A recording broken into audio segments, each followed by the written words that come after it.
El riñón es un órgano esencial para funciones del filtrado en la sangre, homeostasis y producción de orina. Asimismo, forma parte del sistema urinario. El proceso de formación de orina permite la regulación del líquido extracelular del cuerpo, el equilibrio electrolítico y ácido básico. Hablamos directamente sobre el pH del plasma. Esto debido a que actúa como un filtro eliminando productos metabólicos y toxinas de la sangre. También producen hormonas muy importantes.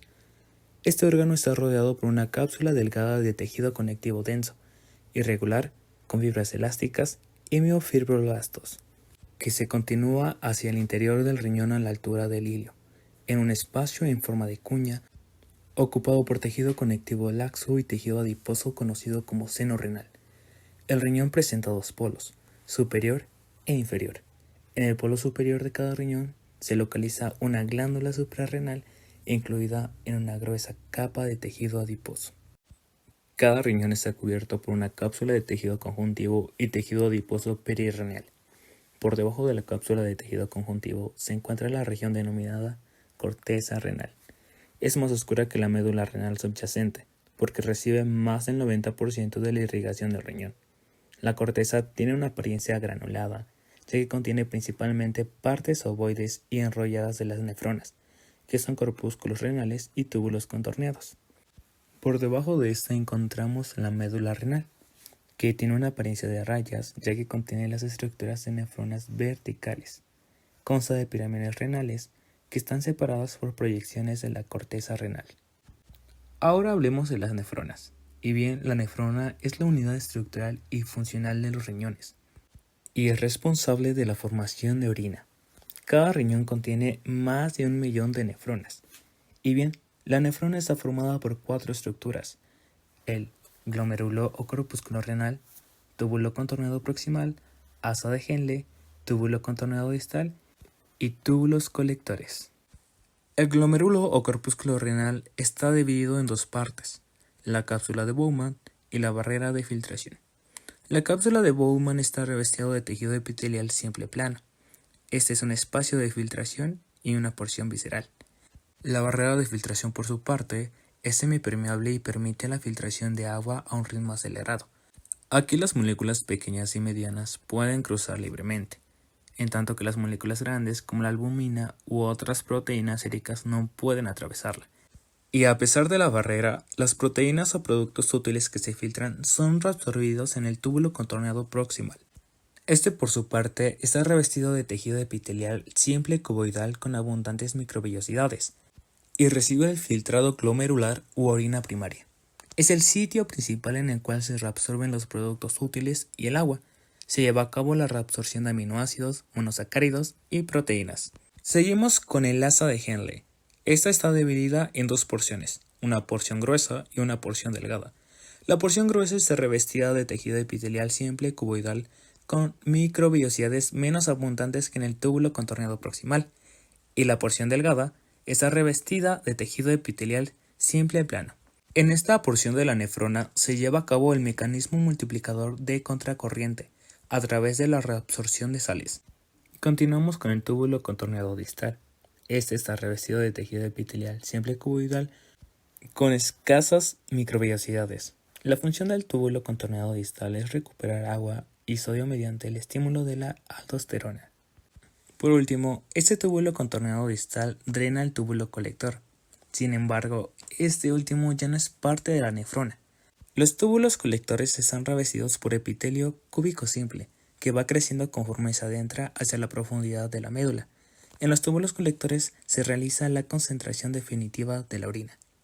Para observar su estructura, tenemos aquí una imagen de un corte de la corteza renal, donde se observa un corpúsculo o glomérulo renal, que está delimitado por la línea punteada. También encontramos las secciones de los túbulos contorneados proximales, definidos por el asterisco, y túbulos contorneados distales, señalados por el triángulo. Este es un corte histológico teñido con hematoxilina y eosina. En esta segunda imagen observamos corpúsculos renales en los que se aprecian los componentes del glomérulo, la porción parietal de la cápsula de Bowman, que está señalada con la flecha, el espacio urinario o de filtración, señalado con un asterisco, capilares glomerulares, que están señalados con el triángulo, y la mácula densa, que está delimitada con la línea punteada. De nuevo, aquí encontramos una tensión hematoxilina y eosina. En esa tercera imagen encontramos a los túbulos colectores en corte longitudinal. Esto se logra ver a detalle en la médula renal, ya que sabemos que es su localización. Y bien, los túbulos están señalados con el asterisco, y de nuevo tenemos una tensión hematoxilina y eosina. Ahora hablaremos de la ubicación anatómica en el cuerpo humano de los riñones. Estos se localizan en la zona retroperitoneal, en la pared posterior del abdomen a ambos lados de la columna vertebral, desde la altura de la última vértebra dorsal hasta por encima de la tercera vértebra lumbar. Cada riñón presenta un borde convexo y otro cóncavo, proyectando hacia la línea media, donde se forma una hencidura profunda denominada ilio. Por este sitio entran y salen vasos, nervios y contiene la parte ensanchada del uréter llamada pelvis renal. Como vemos en la primera imagen, está todo el sistema urinario y encontramos a la vejiga, el uréter y el antes mencionado pelvis renal. Asimismo, es importante señalar que el riñón derecho suele estar más bajo que el izquierdo, debido a la ocupación del espacio derecho por otros órganos abdominales como el hígado.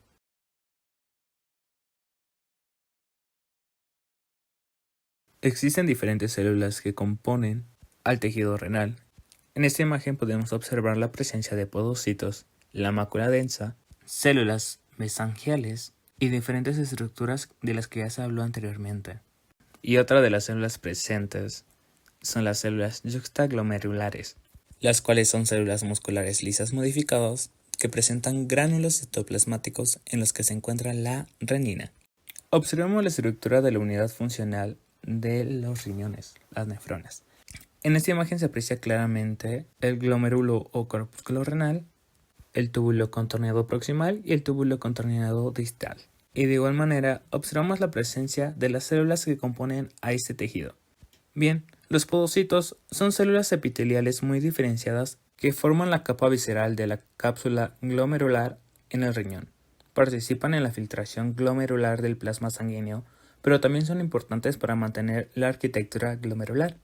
Constan de un cuerpo celular con grandes extensiones de la superficie celular y prolongaciones digitiformes secundarias denominadas pies de los podocitos o pedicelos. Rodean a los capilares del glomérulo renal mediante sus prolongaciones celulares formando una estructura de filtración. Estas se encuentran en la cápsula de Bowman, en la capa parietal y en la capa visceral, señalados con el número 3A y 3B. El aparato yuxtaglomerular está compuesto de las células intraglomerulares y las células extraglomerulares, así como parte de la mácula densa. Las células mensagiales intraglomerulares llevan a cabo procesos activos de endocitosis con el fin de mantener libre desechos al glomérulo. También participan en el mantenimiento de la estructura y la función de la barrera de filtración, porque producen la matriz extracelular que da sostén a los podocitos. Además, secretan factores que participan en la reparación de las lesiones que puedan sufrir los componentes del glomérulo. Por otra parte, dado que poseen capacidad contráctil, ayudan a regular la distensión glomerular. Las células mensagiales extraglomerulares, también conocidas como células de Lasis o de Purkinje, están ubicadas en el espacio triangular entre las arteriolas aferentes y eferentes. Para finalizar, la mácula densa es una constitución de distintas células que ayuda a regular la tensión arterial. Las células de la mácula densa censan la concentración de iones de sodio del líquido tubular. Si la concentración de sodio disminuye, en las células de la mácula densa y el túbulo contorneado distal se activan contratransportadores de sodio, cloro y potasio, intercambiadores de sodio, hidrógeno y canales de potasio regulados por pH o por calcio. El ingreso de los distintos iones a estas células modifica sus concentraciones, lo que provoca la liberación al medio extracelular de diversas moléculas. Estas moléculas liberadas por las células de la mácula densa estimulan la producción de renina, la cual es una hormona que controla la producción de otra hormona llamada aldosterona, producida en las glándulas suprarrenales. Continuamos con el proceso histológico. Toma de la biopsia. Una biopsia de riñón o una biopsia renal es un procedimiento para extraer una pequeña muestra de tejido renal para que se pueda examinar en un microscopio en busca de signos de lesión o enfermedad. También puede utilizarse para determinar la gravedad o controlar el tratamiento de la enfermedad. Asimismo, se podrá necesitar una biopsia renal si se realizó un trasplante de riñón para ver si funciona correctamente. A continuación tenemos la biopsia renal percutánea. Después de administrar un analgésico, el proveedor de la atención médica hace una incisión en la piel y extirpa quirúrgicamente una pared del riñón. Tienen que tener cuidado de no entrar al sistema colector para evitar lesiones. A continuación se muestra una ilustración de la biopsia renal percutánea guiada por ecografía. Biopsia abierta. Después de administrar un analgésico, el proveedor de atención médica hace una incisión en la piel y extirpa quirúrgicamente una parte del riñón. El tamaño recomendable de la biopsia de riñón es de 2 a 5 centímetros cúbicos. En un corte sagital de riñón se pueden observar las estructuras que conforman el órgano y que clásicamente se conocen como corteza externa y regiones internas de la médula. Condiciones de almacenamiento y transporte. Es importante etiquetar y mencionar el número de fragmentos de tamaño, forma, color y consistencia de la muestra. También se debe incluir en la solicitud de envío de datos el nombre completo del paciente, edad, sitio de toma de la biopsia, etc. Cualquier detalle clínico que podría ser de importancia. También es imprescindible contar con registros y anotar incidencias y variaciones al respecto. Un punto importante es que los contenedores deben de elegirse de antemano teniendo en cuenta el tiempo que se va a mantener la muestra, la temperatura a la que se va a almacenar y el procesamiento o análisis para el que van a ser usados. Se debe evitar el derrame de las muestras biológicas en caso de una rotura durante el transporte. Un contenedor adecuado se considera fundamental para prevenir accidentes en el transporte de muestras biológicas. En el transporte, se debe de transportar evitando los cambios bruscos de temperatura y manipulaciones posteriores que pueden afectar a la calidad de las muestras. Como ya lo mencionamos anteriormente, todas las piezas de la muestra deben de estar contenidas adecuadamente y para ello se sugiere la protección del tejido conformol. Este proceso se lo conoce como fijación y se realiza para preservar la morfología y la composición química de la muestra, lo más parecido a cuando éste se encontraba dentro del organismo in situ. Un adecuado fijador posee características principales, las cuales son que debe de detener los procesos de autólisis, tener efecto microbicida, no provocar retracción o distorsión del tejido, así como incluir cambios que favorezcan a la inclusión del corte y a la tensión del tejido.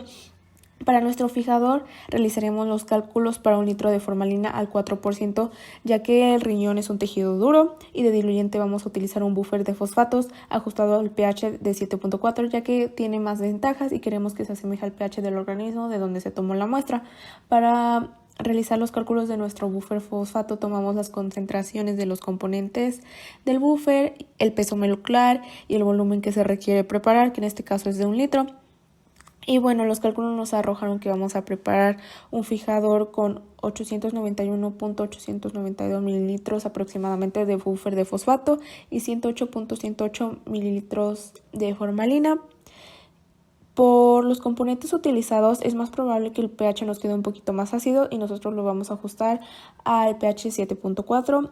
por lo cual vamos a utilizar el dióxido de sodio. Vamos a ir midiendo el pH con un potenciómetro mientras agregamos gotitas hasta que el pH se ajuste a 7.4. Se realizará la fijación en 24 horas para que penetre bien el tejido y no se lleve a cabo el proceso de autólisis, y recordando que debe de ser una cantidad adecuada de fijador para nuestra muestra. Se debe cumplir completamente como lo muestra en la imagen. La fijación es un paso muy importante, ya que si la concentración de formol es inadecuada y es baja, se va a empezar a llevar el proceso de autólisis y la muestra ya no va a servir. Y si la concentración de formol es muy elevada, también va a tener efectos negativos irreversibles, el tejido se va a endurecer y todo esto nos puede dar origen a falsos positivos o falsos negativos y llevar a un error de diagnóstico. A continuación se llevará a cabo el proceso de deshidratación, en el cual el objetivo es sacar toda el agua de las células de nuestra muestra, por lo cual lo sumergiremos a un alcohol al 70%, porque este proceso se tiene que hacer gradualmente, después al 80%, después al 96% y otra vez al 100%, 3 veces. Todo esto durante 1 hora. Después haremos una mezcla del 50% de alcohol absoluto más 50% de gilol. El gilol va a ser un líquido intermediario para que la parafina pueda penetrar nuestro tejido y lo dejaremos también 1 hora. A continuación lo pasaremos a botes de parafina para dar un soporte interno a nuestra muestra. y la parafina pues debe de estar calentada a aproximadamente entre 50 y 55 grados Celsius, ya que después de esto la parafina se puede quemar y nuestro tejido también, y igual lo vamos a dejar 1 hora en cada uno. Después vamos a incluir nuestro tejido en la posición flat, acostado, y lo vamos a dejar enfriar.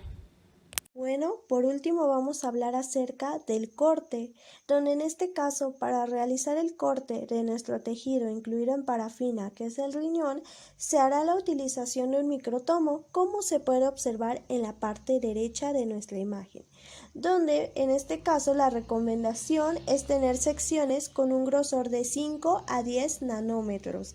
Lo recomendable es que sea de 5 o 3 nanómetros si es posible, ya que pues como utilizaremos lo que es un microscopio de campo claro, pues habrá una mejor traspase de luz ante nuestro tejido y así habrá una mejor imagen. Bueno, ahora vamos a hablar acerca de las enfermedades que afectan al tejido del riñón. Pero antes de comenzar, vamos a hablar acerca de cómo es un tejido de un riñón sano.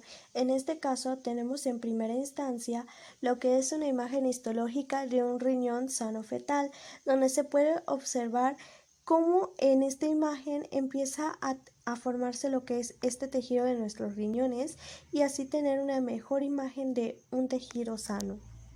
Ahora en la segunda imagen vamos a observar lo que es una imagen histológica de un riñón sano, donde pues el tejido de un riñón sano se caracteriza por tener un tejido epitelial simple cuboidal, donde pues este solo tiene una capa de células en forma de cubos, donde pues como se observa en la imagen, las células están en una formación circular y si ésta se estira, solo se observará una capa de células con un cierto orden, por el cual recibe el nombre de tejido epitelial simple. Bueno, ahora vamos a empezar a hablar acerca de las enfermedades que afectan al tejido del riñón. En este caso vamos a empezar con la enfermedad de cáncer de riñón. El cáncer renal se origina en el riñón y también se denomina carcinoma de células renales. Este cáncer empieza cuando las células en el riñón crecen de manera descontrolada y sobrepasan en número a las células normales. En esta parte pues tenemos lo que es una imagen histológica de un carcinoma de células renales. En la parte izquierda tenemos lo que es un tejido normal de riñón, mientras que en el lado derecho tenemos lo que es una imagen histológica de un carcinoma de células renales.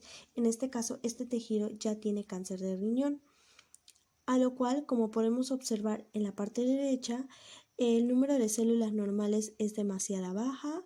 Aquí ya no se observa un orden celular, la tinción es más clara, por lo cual ya no agarró el color que este suele presentar. También se puede observar la falta de núcleos en las células, lo que representaría que la mayoría ya están muertas, por lo que esto presentaría un cáncer de riñón ya muy avanzado.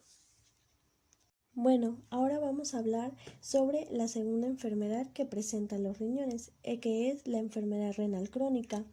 Esta enfermedad es también llamada como insuficiencia renal crónica, donde, pues esto significa que los riñones están dañados y no pueden filtrar la sangre como deberían, y pues este daño puede ocasionar que los desechos se acumulen en el cuerpo y causen otros problemas que podrían perjudicar la salud. La diabetes y la hipertensión arterial son las causas más comunes de enfermedad renal crónica. El daño renal se produce lentamente durante muchos años. Muchas personas no tienen ningún síntoma hasta que la enfermedad renal está muy avanzada. Bueno, en este caso tenemos lo que son dos imágenes, imagen A e imagen B. En la imagen A tenemos lo que es un corte histológico de un riñón, donde pues este tiene las características normales que suele presentar un tejido sano, mientras que en la imagen B podemos observar signos de necrosis de células epiteliales, como también algunas células desprendidas. La tinción es más clara ya que la mayoría de las células están muertas. Ahora se puede observar los grandes espacios por el daño que ha sufrido las células epiteliales, que son las lesiones que ésta presenta en el riñón. Y pues como podemos observar, ya no mantiene la misma forma y el mismo orden como podemos observar en la imagen A, a lo cual pues esto puede presentar un gran cambio y se puede ver la gran diferencia que hay entre entre las dos imágenes por esta enfermedad. Bueno, por último vamos a hablar de la tercera enfermedad que afecta al tejido del riñón y se le conoce como pielonefritis. La pielonefritis es una infección bacteriana crónica severa del riñón y pues esta está caracterizada por el reemplazo de parénquima renal normal por macrófagos cargados de lípidos o también conocidos como células espumosas. Este proceso infeccioso es usualmente asociado con la obstrucción del tracto urinario secundario. Bueno, como podemos observar en las tres imágenes, se puede observar en la imagen A lo que es la infiltración inflamatoria, donde pues esta está compuesta por varios cistocitos y que pues con un citoplasma espumoso, que son las tal conocidas como células espumosas. En la B y en la C ya se está yendo un poquito más directo en el hecho de que ya nos presenta más detallado estas imágenes donde se puede observar células gigantes multinucleadas, a lo cual podemos ver que ya no mantiene ni la misma forma ni el mismo orden de un tejido normal de riñón, a lo cual es muy notable la diferencia que hay entre el tejido normal y entre el tejido dañado por pielonefritis. Y es muy interesante observar cómo el tejido del riñón cambia según sea la enfermedad de la que estemos hablando.